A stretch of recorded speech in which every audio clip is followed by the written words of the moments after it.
Principal component analysis, or PCA, is a popular dimensionality reduction technique. Not all features in our dataset are equally important. Some of these features may very well be dropped, making our model building process less computationally expensive while reducing chances of model overfitting. And PCA would do exactly this for us. It uses a mathematical approach to find an alternate representation of the given feature set, ensuring retention of highest possible variance and minimization of correlation among features. Let's understand these 2 points further with the help of an example. Firstly, let's discuss how PCA retains the highest possible variance. Over here, we have data of 6 houses capturing 3 features: value of the house, total area, and number of floors. Let's analyze this data from a PCA dimensionality reduction standpoint and understand which variables are more important than others. For this, we would need variances for these individual features. We have already done this computation. For your reference, this is the formula for variance. With this information, we can clearly observe that floor has a very small variance value. From an intuition standpoint, what this means is that I cannot distinguish one house from another using this feature.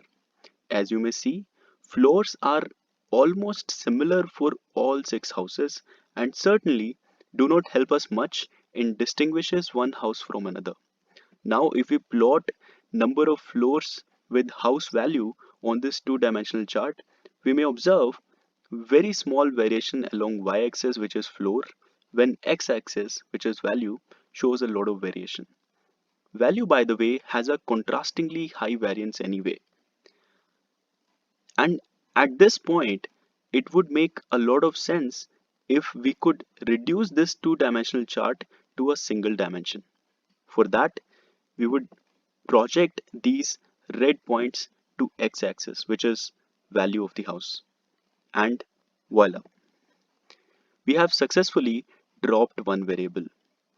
As you may observe, we still are able to retain almost the entire variance through these two variables that are contributing the majority of it. Next up, let's understand how PCA handles correlation.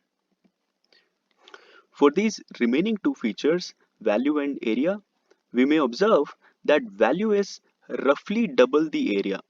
On a two-dimensional chart, the two features would show an approximate linear relationship like this. What if I told you that this chart could be reduced down to the same representation we discussed in the previous part on variance? See this. Isn't this great? Now this tilted x is what we call a principal component. Axis perpendicular to it is called an orthogonal component. Now, as there is more variability along principal component, we get a new feature by projecting these points to this principal component axis, which is exactly as we did in the first part. PCA is all about finding these principal components and picking the initial few of the components that explain most of the variance. This completes intuition on PCA dimensionality reduction.